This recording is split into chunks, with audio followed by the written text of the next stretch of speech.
Hey everybody, welcome back to Magic Orthodoxy. My name's David, and this is a magic review.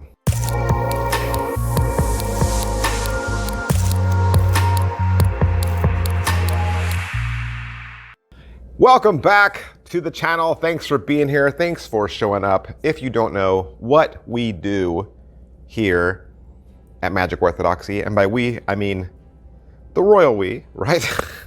I review the latest and the greatest magic tricks just now hitting the shelves so that you can discern, right? Properly discern magic that you would like to buy, right? I'm trying to pull the curtain back, open the box, let you know exactly what your money gets you so that you can make wise choices. Today, we're gonna look at a stage piece of magic. Stage magic. I do stage magic. Stage magic and card magic, mentalism, those are the things I love, but I'm typically on stage once a year. And so I'm always looking for something new, especially something that's kind of like all in one, ready to go, could kill like 3 to 5 minutes, maybe even a little humorous and not unexpected from Jim Steinmeyer and Vortex Magic fits that bill.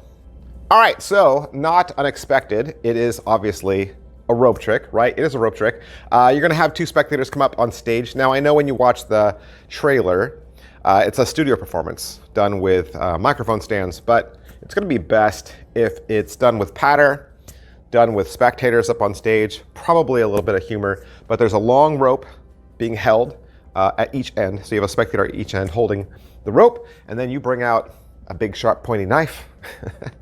You gather a section of rope in the middle and you make your cut. You tie that into a knot and let go. Both spectators are still holding the rope. They never let go, right? And they can see the knot floating there in the center. And then you can ask one of them, you know, does everything look okay? Do you see everything? And they can say yes, no, whatever. And you say, well, let me move the knot closer so you can see it. You can grab the knot and slide it all the way down to the other end. Audience gasps. How in the world is that possible? And you can say the same thing to the other spectator and then slide the knot all the way down to the other spectator. And then, that's your first big kind of aha moment.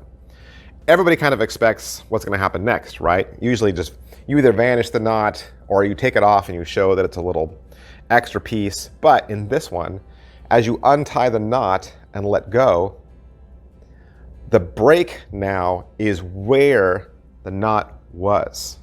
So the cut in the rope, the spectator over here is now holding a short piece. Spectator over there is holding a long piece.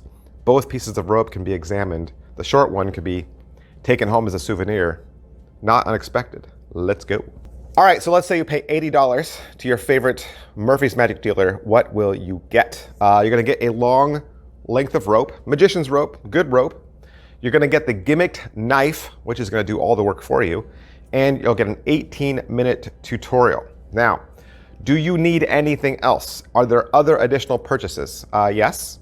You should get some white masking tape. And that's just to seal the ends. Usually when you do rope tricks, you don't want your rope ends to fray, to come undone. It doesn't look professional, and sometimes that fray can get larger. So if you just tape the ends with some masking tape, your ends will be protected. And then any additional rope, because if you're gonna give some away, right, then you should probably have some magician's rope off to the side.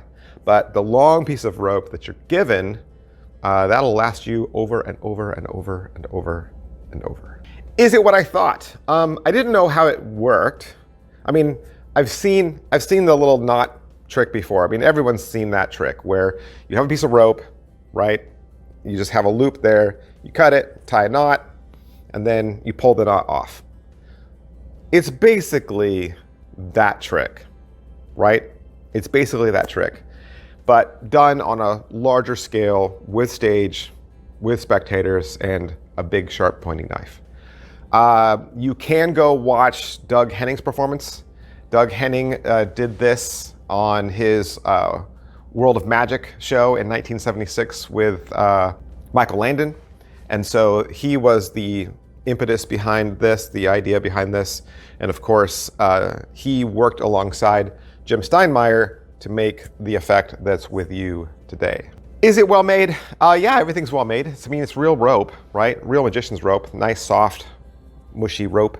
And then the knife is also real. That is not a prop knife because you do have to cut the rope. You are really cutting the rope. That is a real cut. You will make a real cut every time. You will make a new, real, short piece of rope every time. Every time. So be careful, please. If you are underage, be aware that you are purchasing a real sharp knife that can be resharpened.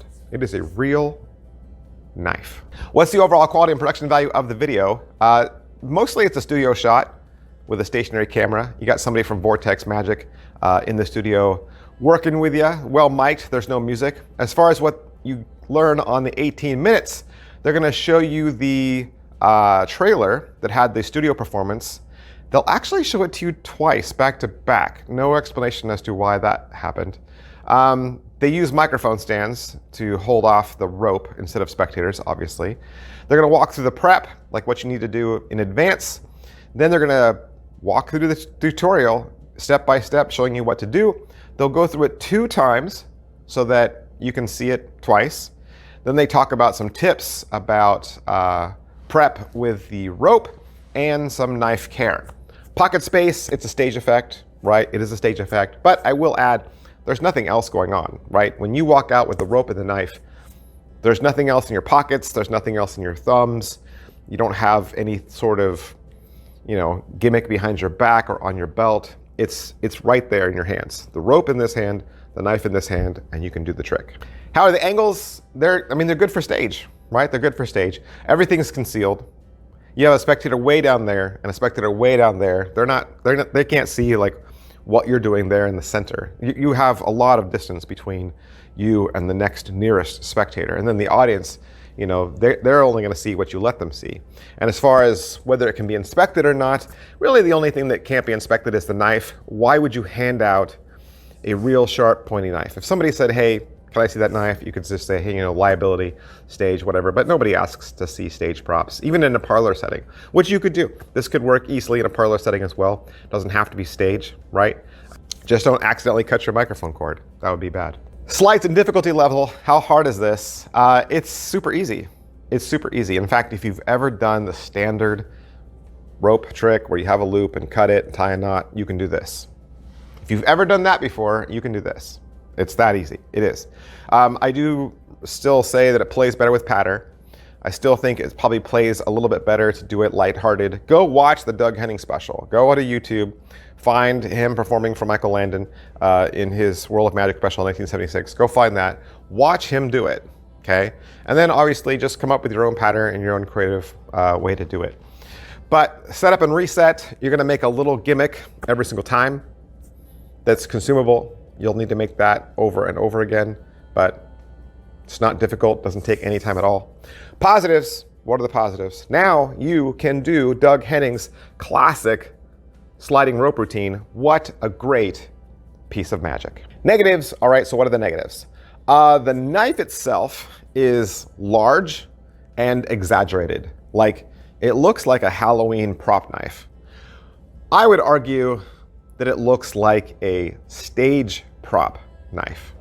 Like, even if you were in a play, right? If you were in a play and you were on stage and you had to use a knife as a prop, your prop would be large and exaggerated because it has to read as a knife at a large distance. If you just came out with a butter knife, that just looks like, by the time there's people in the back rows, it just looks like a shiny stick. Like, they have no idea what it is.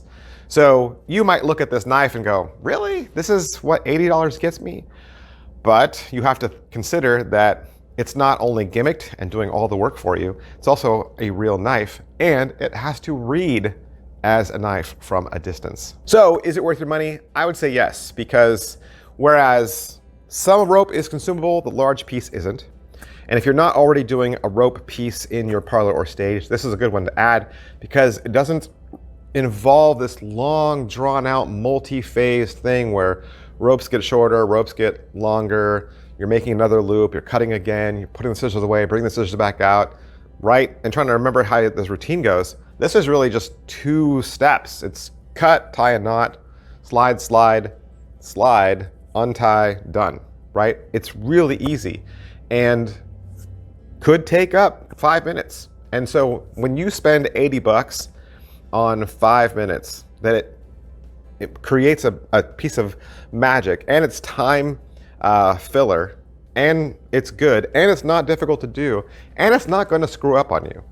There's no point in this trick where you're going to rely on the gimmick and it's going to fail you, right? Again, we always worry about that. Like the spring won't activate, the magnet won't close, something won't happen. There's nothing in this that's going to do you wrong.